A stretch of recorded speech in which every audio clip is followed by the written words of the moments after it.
사람들은 극단적인 말을 하는 것을 좋아하지 않습니다. 그런데 우리가 뉴스를 보게 되면 늘 극단적인 내용들이 뉴스에 나오죠.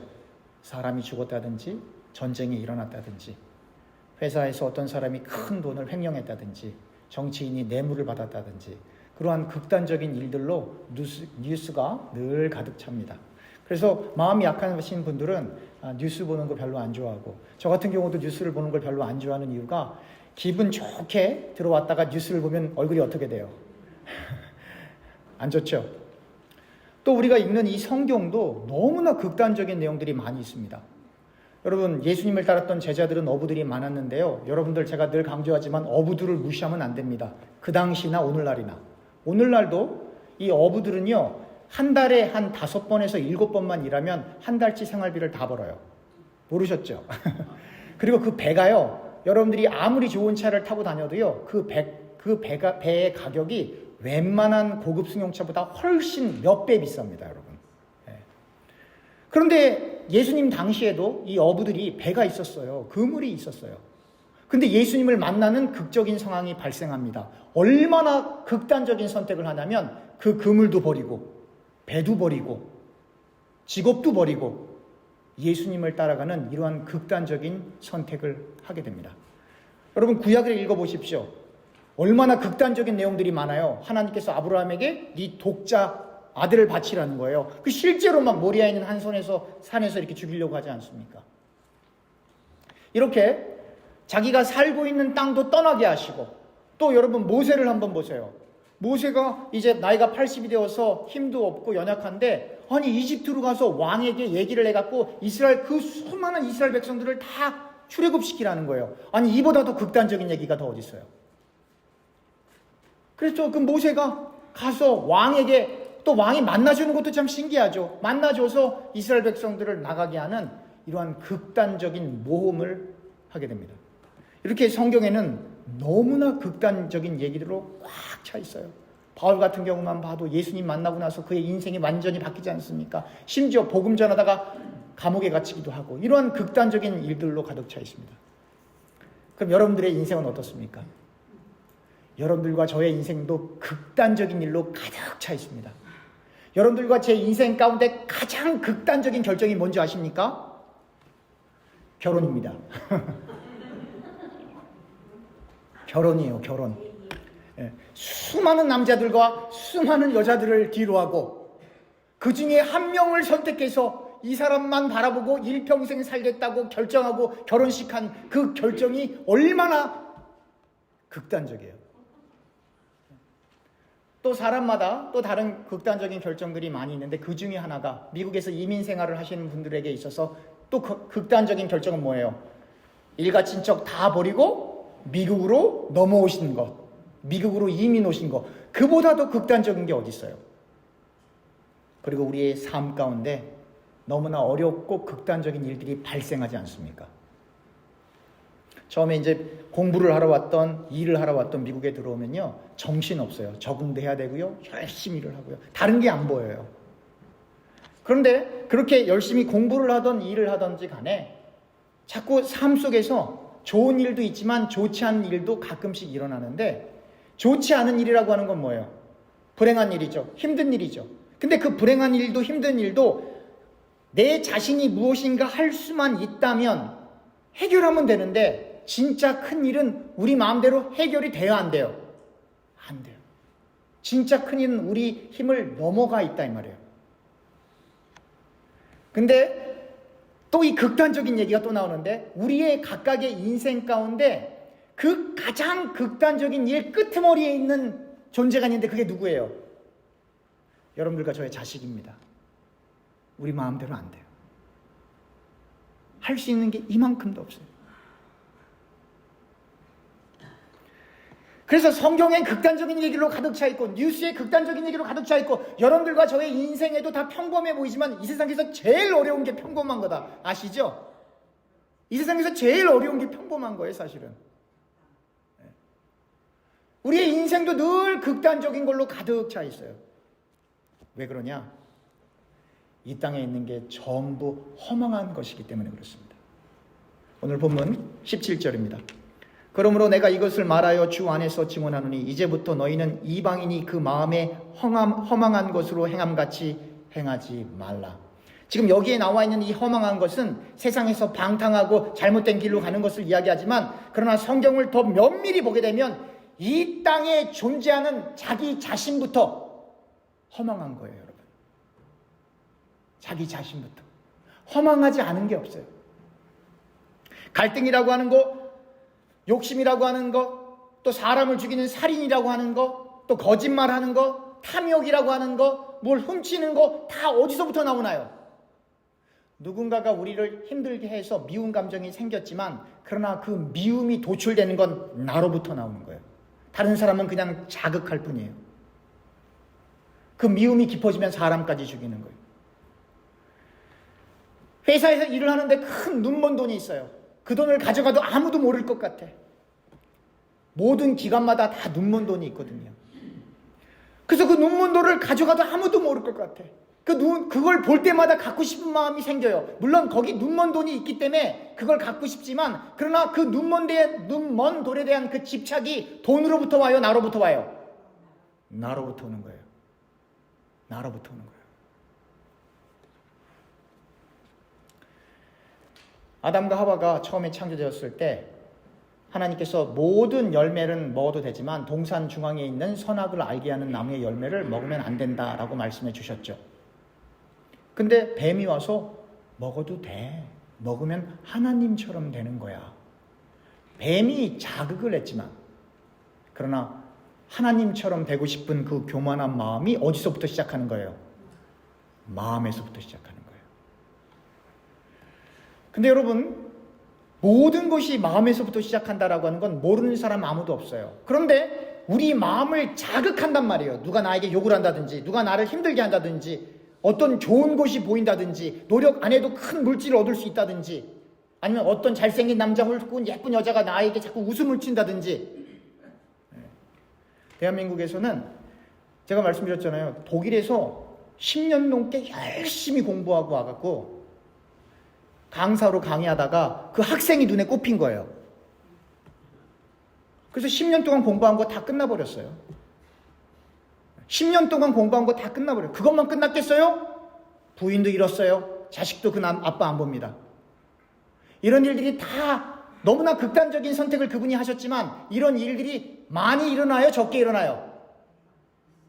우리가 생각하는 것 이상으로 너무 많이 일어나고 있어요. 그러니까 여러분, 우리가 잘 생각을 해봐야 돼요. 우리가 만약에 이 땅에서 한 10,000년 산다, 한 1,000년 산다, 그러면 뭐 생각을 좀 달리 해볼 수 있겠죠. 근데 우리에게 주어진 인생이 몇 년이에요 도대체? 아무리 길어도 130년입니다. 아무리 길어도 130년.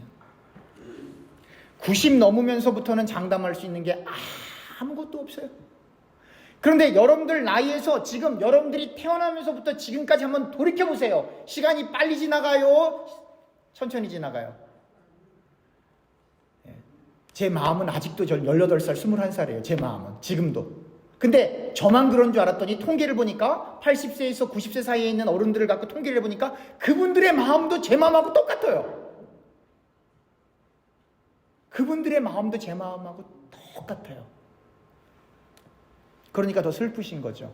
왜냐하면 육신이 더 연약해지니까. 마음은 아직도 청춘인데.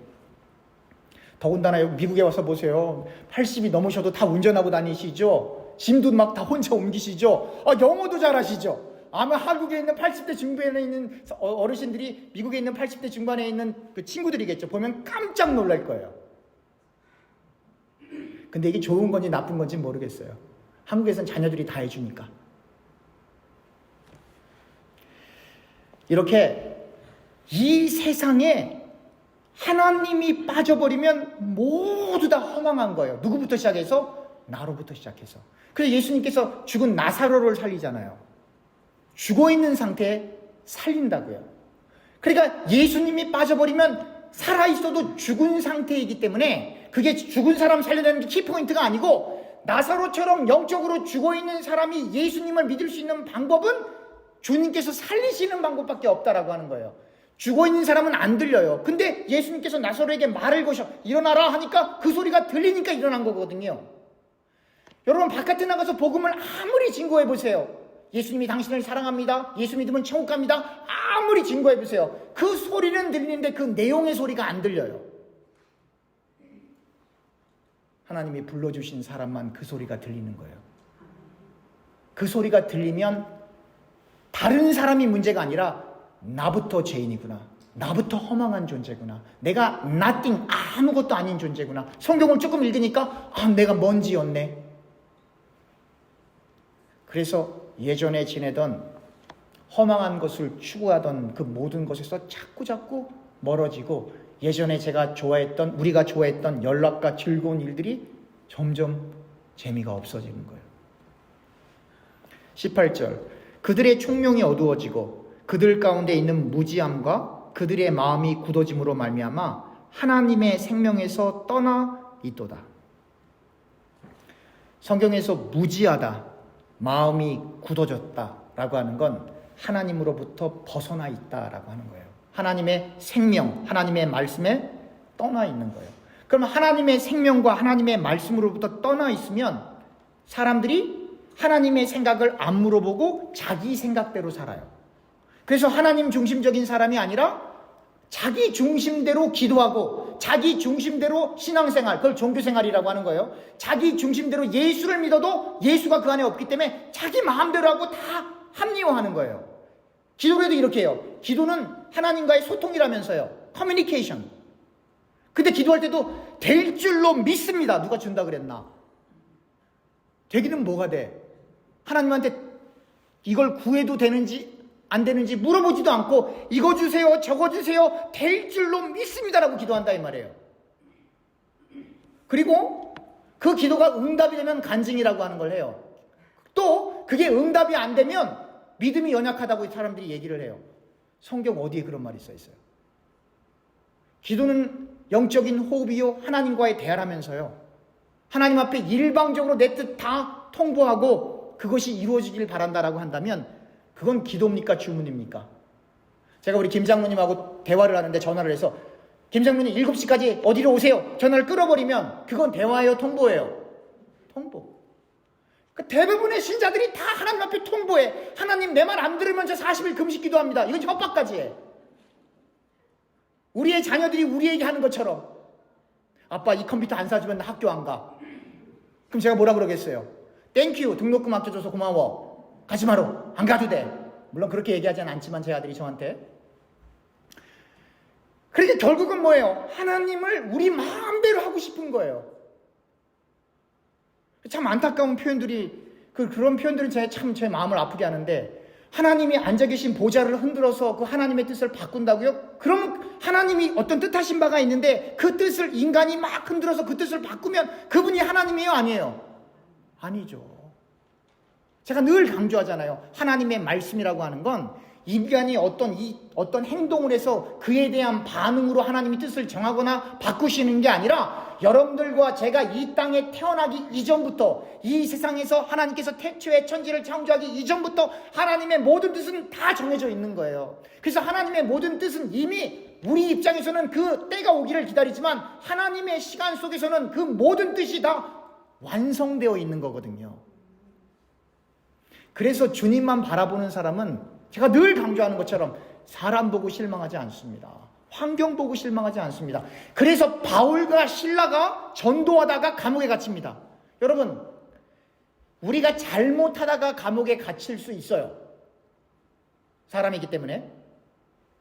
그렇지만 바울과 실라는 자기들이 잘못해서 감옥에 갇힌 게 아니라 복음을 증거하다가 감옥에 갇혔어요. 그럼 슬픈 일이에요? 기쁜 일이에요? 슬픈 일이죠. 좌절되는 일이죠. 그런데 바울과 실라가 그 감옥에서 뭘 합니까? 찬송해요. 이런 사람을 네 글자로 뭐라 그래요? 미친 사람. 여러분 잘 생각해 보세요.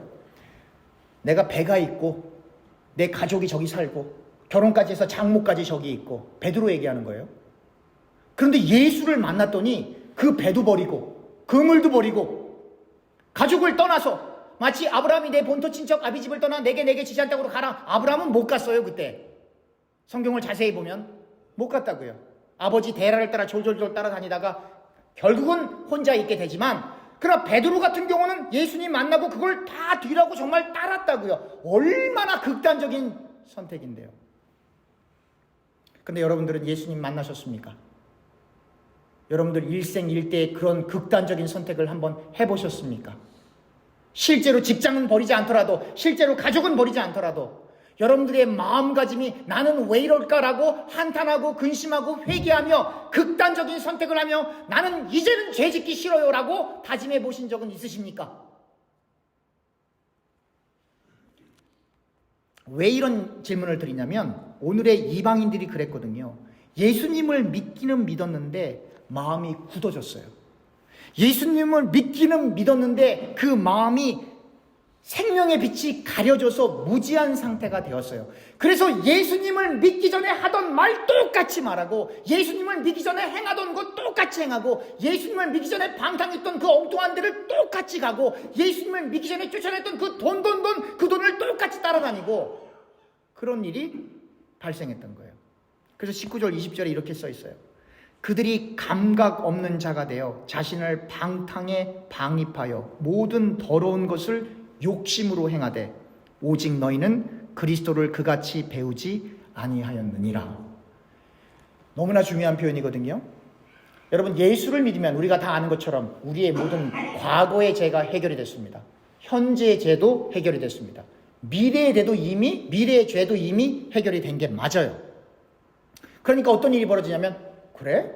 어차피 우리가 하나님 말씀 못 지킬 건데, 어차피 하나님 앞에서는 떳떳할 수 있는 사람이 아무도 없으니까 그럼 이제부터 마음대로 한번 살아보자. 이런 사람들이 1세기에 너무 많았던 거예요. 그러니까 예수는 믿는데 방탕하기 시작하는 거예요. 원래 이방인들이 쫓아다니던 예수를 믿기는 믿는데 그냥 눈먼 돈이 있으면 자기 호주머니에 막 넣는 거예요. 예수는 믿기는 믿는데 세상 사람들과 전혀 구별이 안 되는 거예요. 그래도 천국 가도 괜찮다라고 생각을 했어요. 그래서 바울이 얘기하는 거예요. 16절. 오직 너희는 그리스도를 그같이 배우지 아니하였느니라. 이 말은 뭐예요? 예수를 진실로 믿게 되면 하나님을 떠나 행하던 모든 그러한 행동들이 죄라고 하는 것이 나에게 다가와서 그 길을 쳐다보지도 않게 된다라고 하는 거예요. 그래서 그리스도의 가르침을 얘기하는 거예요. 근데 실제로 그렇냐 이 말이에요. 실제로. 제가 말씀드렸잖아요. 조선시대에 기독교가 들어옵니다. 기독교가 들어오니까 다 신분이 낮은 사람들만 예수 믿는 게 아니에요. 양반들도 예수를 믿었던 사람들이 있어요. 제가 그들이 예수를 믿으면서 한 일이 뭐예요? 노비들 다 자유케 해줬어요. 그리고 이 부인이 많잖아요. 법적으로. 후촉들을 자유케 해줬어요. 그러니까 국가적인 관점에서 봤을 때 기독교가 그 당시에 좋은 거예요? 안 좋은 거예요? 안 좋은 거예요. 왜요? 정치체제를 무너뜨리니까. 유교라고 하는 정치체제를 무너뜨리니까. 그래서 기독교인들을 그렇게 받게 했던 거예요. 여러 가지 다른 이유들도 있지만. 근데 지금은 시대가 흘렀어요. 노예제도 지금 찬성하는 사람이 있습니까? 한 명도 없으시죠? 일부 다처제 괜찮나요? 제가 목회하러 왔는데 사모님이 한 다섯 명 있다. 그래도 괜찮겠어요? 이렇게 얘기를 해야 좀 감이 오시죠? 안 괜찮은 거예요. 안 괜찮은 거예요. 절대 안 괜찮은 거예요. 그게 하나님 뜻도 아니고. 그러니까 왜 그러한 일들이 발생을 하냐 하면 감각이 없어지는 거예요. 여러분, 사람이 다른 사람을 죽일 때, 처음 죽일 때, 사람이 사람을 죽인다는 건 보통 일 아니거든요, 여러분. 여러분, 어렸을 때 시골에서 토끼 잡아보신 분 계세요? 돼지 잡아보신 분? 저는 제가 직접 잡진 않았고요. 잡히는 소리를 들어봤는데요. 옆에 있을 수가 없어요. 더군다나 소를 잡는 건요, 기술자 아니면 여러분 모르겠어요. 몇 분 아주 건장한 우리 어르신들은 하실 수 있을지 모르겠지만 여성분이나 저 같은 사람은 소 못 잡아요. 그거 어떻게 하는지를 모르기 때문에. 근데 사람이 사람을 죽인다고 하는 건 이 보통 일 아니거든요. 그런데 처음에 딱 한 번 하기가 어렵지, 2번, 3번, 4번, 10번, 100번 할 때는 처음 할 때만큼 그렇게 어렵지가 않은가 봐요. 거짓말이라고 하는 것도 내가 처음에 거짓말을 하기가 어렵지, 거짓말을 계속 하다 보면 그 거짓말이 자기엔 뭘로 들려요? 진실로 들려요. 그러니까 이 사람은 어떻게 되는 거냐면 자기가 만들어 온 허구의 세상 속에 자기가 말하는 대로 믿고 살아요. 그래서 거짓말 많이 하는 사람들하고는 힘든 거예요. 결국 살인도, 거짓말도, 방탕하는 것도, 미워하는 것도, 갈등하는 것, 그 모든 것들이 다 어디서부터 나오는 거예요? 그래서 예수께서 말씀하시는 거예요. 너희가 나를 따르려면 너 자신을 부인해라. 그 말은 네 마음을 던져버리라는 거예요. 어디에다가? 은혜의 강가에. 우리를 은혜의 강가에 던져버리라고 하는 거예요. 내 뜻 고려하지 말고 하나님 뜻 한번 고려해보라고 하는 거예요. 내가 처음 우리 교회 왔을 때 우리 김 장로님이 이렇게 딱 뒤에 다 보여주셨어요. 저 뒤에 사택부터 시작을 해서 여기 건물, 화장실. 제가 우리 김 장로님한테 제일 처음 한 말 기억하실지 모르겠지만 제가 이렇게 말씀드렸어요. 장로님, 저 사택은 빨리 파셔야 될 것 같아요. 목사들이 저 사택 보면 다 이 교회 오고 싶어갖고 큰일 납니다. 지금도 기억이 나는데 그게 벌써 엊그제 같은데 시간이 많이 흘렀죠. 사람은 다 별 수가 없어요. 극한에 처하거나 누가 막 여러분들을 위해서 막 안 좋은 말 하는데 나 당신 사랑할래요. 그럴 수 있는 사람이 있어요? 겉으로는 사랑할래요. 그래도 속에서 뭐가 올라와요? 이게 올라온다고. 그게 사람이에요. 그래서 예수께서 말씀하시는 거예요. 나를 따르려면 너를 부인해야 돼.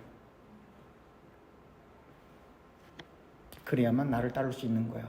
예수 믿는 방법이에요, 이게. 예수님을 믿으려면, 성경에서 말하는 그 예수님을 믿으려면 여러분들과 제 마음을 삭제해야 돼요. 감정에 흔들리면 안 돼요, 여러분. 그게 좋은 감정이든 나쁜 감정이든 다 위험해요. 여러분, 감정에 흔들려서 좋은 감정으로 남자하고 여자하고 계속 만나다 보면 눈에서 불똥 튀깁니다, 여러분. 아시죠? 또 미운 감정으로 자꾸 만나다 보면 입에서 험악한 소리 나옵니다. 말씀도 제가 여러분들의 마음을 막 만져갖고 여러분들이 막 은혜 받고 그 목적이 아니에요, 여러분. 저는 뭐라 그랬어요? 메일맨. 저는 우편 배달부예요. 하나님께서 성경이라고 하는 걸 주셨는데요. 이 말씀을 가감하지 않고 전달하는 게 제 사명이에요. 감정에 호소하는 게 아닙니다, 여러분. 그냥 있는 그대로 여러분들과 제가 21세기에 살면서 이해할 수 있는 언어로 그냥 같이 나누는 거예요. 어느 누구도 하나님의 말씀을 100% 지킬 수는 없어요. 그러나 예수를 진실로 믿게 되면 그 죄에서 벗어나고 싶어서 하나님 나라를 소망하는 거예요. 그래서 왜 자꾸 하나님 나라를 소망하냐면 바울이 이야기한 것처럼 우리 속에 하나님의 말씀을 즐거워하지 않는 이 겉사람이 자꾸 우리를 이쪽으로 이끌려고 한다 이 말이에요. 이쪽으로. 근데 정신 딱 차리면 그렇게 하면 안 되는데. 그러니까 어떤 고백이 나와요? 이렇게 구차하게 오래 살 바에는 하나님 나라 빨리 가고 싶어. 오래 살면 살수록 더 죄만 짓네? 라고 하는 생각이 들어오는 거예요. 그게 정상적인 기독교인들의 생각이에요. 그래서 제가 말씀드렸죠. 진짜로 예수를 믿으면 만나고 싶은 사람도 별로 없고요. 가고 싶은 데도 별로 없고요. 먹고 싶은 것도 별로 없고요. 그냥 사람들 만나는 것도 그렇게 힘들어요. 어떨 때는. 왜? 자꾸 누군가를 만나면 그리스도의 복음을 전해야 될 것 같은데 그러기보다는 나의 잘못된 모습이 표출돼서 복음이 막히는 것 같거든요. 그게 정상적으로 예수님을 믿으면 정상적으로 고민하게 되는 증상입니다. 21절 진리가 예수 안에 있는 것 같이 너희가 참으로 그에게 듣고 또한 그 안에서 가르침을 받을지는데 너희는 22절 유혹의 욕심을 따라 썩어져가는 구습을 따라 옛사람을 벗어버리고 오직 너희의 심령이 새롭게 되어 하나님을 따라 의와 진리의 거룩함으로 지으심을 받은 새 사람을 입으라. 여기 보면 유혹의 욕심. 유혹하고 템테이션하고 테스트하고는 달라요. examination하고 달라요. 테스트나 examination은 내가 이걸 패스해서 무언가를 얻기 위해서 존재하는 거지만 템테이션은 내 안에 있는 욕심을 누군가가 자극하는 거예요. 내 안에 있는 욕심을. 경제적으로 어려운 사람에게 불이한 돈을 얻을 수 있도록 누군가가 알선하는 거예요. 이번에 눈 한 번만 딱 감으면 괜찮아. 이 움직이는 거예요, 이게. 동산 중앙에 있는 열매 먹으면 안 되는데 너 그 열매 먹으면 하나님처럼 될 수 있어. 뱀이 그렇게 얘기하니까 여자가 마음이 움직이는 거예요. 그러니까 자극은 외부에서 들어오는데 실제로 그걸 행동으로 옮기는 건 누구예요? 외부예요, 나예요? 나. 그래서 예수께서 또 말씀하시는 거예요. 너 자신을 부인해. 그래야 유혹에서 벗어날 수 있는 거예요. 여러분들과 제가 사는 인생은 유혹으로 가득 넘쳐 있어요. 우리 지난 금요일 날 우리가 부흥회를 하기로 했습니다. 기억나시죠?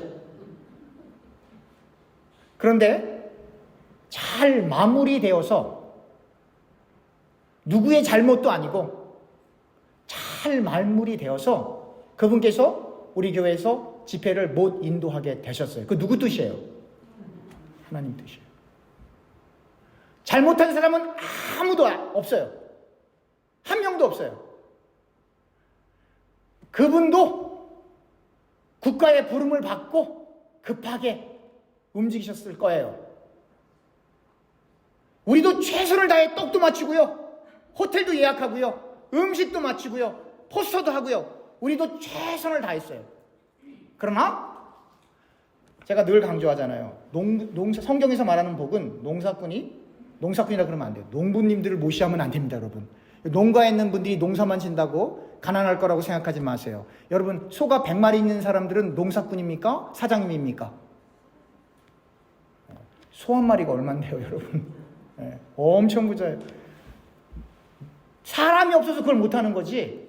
이 땅을 갖고 거기다가 이렇게 농사를 짓는 것도 보통 어찌됐건 간에 성경에서 말하는 복은 농사를 하는 분이 농사를 지었는데 일한 만큼 얻는 게 복이에요. 그 말은 뭐예요?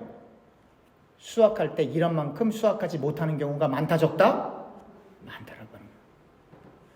성경은 이렇게 얘기합니다. 참새 한 마리도 땅에 떨어지는 것이 하나님 뜻이 아니면 안 떨어져요. 하물며 하나님의 교회에서 집회가 예정되어 있는데 그것이 성사되지 못한 것도 누구의 뜻이에요? 여러분 정말 믿으십니까? 오늘 예배가 끝나고 밥 먹으러 절로 갈 건데 금요일날 얘기는 하는 사람이 한 명도 있으면 안 됩니다. 만약에 누가 금요일날 얘기를 하면 저한테 이름을 제출하세요. 제가 따로 면담하겠습니다. 네. 얘기하지 마세요. 다 지나간 일이고 하나님의 거룩한 뜻과 섭리가 있어서 이렇게 준비는 되었지만 제가 초반부에 설명했던 것처럼 극단적인 일이 발생했을 뿐이에요. 누구의 뜻대로? 안 들립니다. 누구의 뜻대로? 기도하겠습니다.